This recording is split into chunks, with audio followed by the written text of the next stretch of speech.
أعوذ بالله من الشيطان الرجيم وما أمروا إلا ليعبدوا الله مخلصين له الدين حنفاء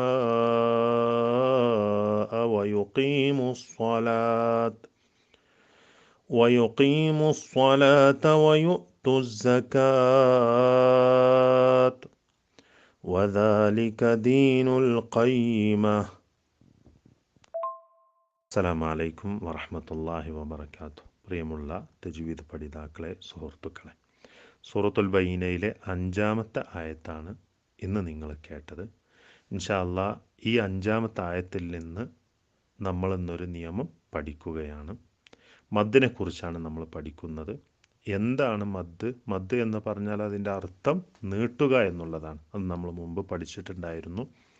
അതേപോലെ തന്നെ മദ് തന്നെയും നമ്മൾ മുമ്പ് പഠിച്ചിട്ടുണ്ടായിരുന്നു. എന്നിരുന്നാലും ചില ആളുകൾ പുതുതായിട്ട് വന്നവരുണ്ട്. അതേപോലെ തന്നെ പഠിച്ചവർക്ക് തന്നെ ഒന്നുകൂടി ഒരു ഉണർത്തൽ എന്നുള്ള നിലക്ക് ഇൻഷാ അല്ലാഹ് നിങ്ങൾ ശ്രദ്ധിക്കുക. ഈ ആയത്തിൻ്റെ ഫസ്റ്റ് ഭാഗത്ത് വമാ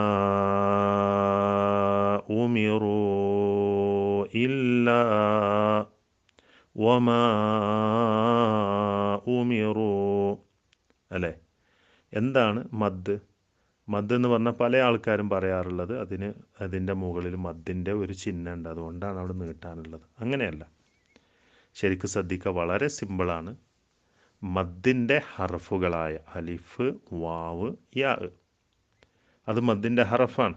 ഏത് അക്ഷരത്തിൻ്റെ കൂടെയും ഈ അലിഫും വാവും യാവും ചേർത്ത് കഴിഞ്ഞാൽ എന്ത് ചെയ്യും? അല്പം നീട്ടും. ശരി. എന്നാൽ ഇവിടെ കുറച്ചും കൂടി കൂടുതലായിട്ട് നീട്ടണം. എന്തുകൊണ്ടാണ്? മദ്ദിൻ്റെ ഹറഫിനു ശേഷം ഹംസ വന്നാൽ. ഇവിടെ വമാ എന്നുള്ളിടത്ത് എന്താണ്? മദ്ദിൻ്റെ ഹറഫ് അലിഫാണ്. അതിന് ശേഷം ഹംസ, ഉ അല്ലേ? ഉമിറു എന്ന് പറയുന്ന ഉ. അതേപോലെ തന്നെ ഉമിറു എന്ന് കഴിഞ്ഞതിന് ശേഷം എന്ത് ചെയ്യണം? നമ്മൾ നീട്ടണം. എന്തുകൊണ്ടാണ്? മദ്ദിൻ്റെ ഹറഫായ വാവ്, വാവിനു ശേഷം ഹംസ, ഇല്ല അല്ലേ?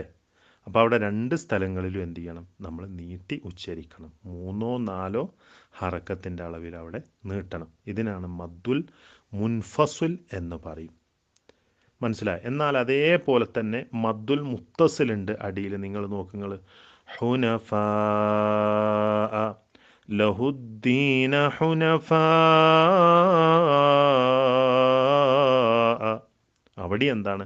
മദ്ദിൻ്റെ ഹറഫായ അലിഫിന് ശേഷം ഹംസ, അല്ലേ? അതും ഹംസ തന്നെയാണ്. അപ്പോൾ അവിടെ എന്താണ്? അത് മദ്ദുൽ മുത്തസിലാണ്. നമ്മൾ മേലെ പറഞ്ഞത് മദ്ദുൽ മുൻഫസുൽ. എന്താണ് ഇത് തമ്മിലുള്ള വ്യത്യാസം? വ്യത്യാസം എന്താണെന്ന് ചോദിച്ചാൽ പിന്നെ ഒറ്റ കാര്യമേ ഉള്ളൂ. മുൻഫസിൽ എന്ന് പറഞ്ഞാൽ രണ്ടും രണ്ടായിരിക്കും. 2 വേർഡുകളായിരിക്കും. അഥവാ വമാ എന്നുള്ളത് ഒരു വേർഡ്, ഉമിറു എന്നുള്ളത് ഒരു വേർഡ്. അതേപോലെ തന്നെ ഉമിറു എന്നുള്ളത് ഒരു വേർഡ്, ഇല്ല എന്നുള്ളത് മറ്റൊരു വേർഡ്. എന്നാൽ ഹുനഫാ എന്നുള്ളത് ഒറ്റ പദമാണ്. മനസ്സിലായി? ഇങ്ങനെ ഒറ്റ പദങ്ങളിൽ വരുന്നതിനാണ് മദ്ദുൽ മുത്തസിൽ എന്ന് പറയുന്നത്. 2 പദങ്ങളിലായിട്ട് വന്നാൽ അതിന് പറയുന്ന പേരാണ് മദ്ദുൽ മുൻഫസിൽ. മനസ്സിലായോ? നിങ്ങൾക്ക് മനസ്സിലായിട്ടുണ്ടാവും എന്ന് വിചാരിക്കുന്നു. ഇൻഷാ അല്ലാഹ് അവസാനിപ്പിക്കുന്നു. അസ്സലാമു അലൈക്കും വറഹ്മത്തുള്ളാഹി വബറകാതുഹു.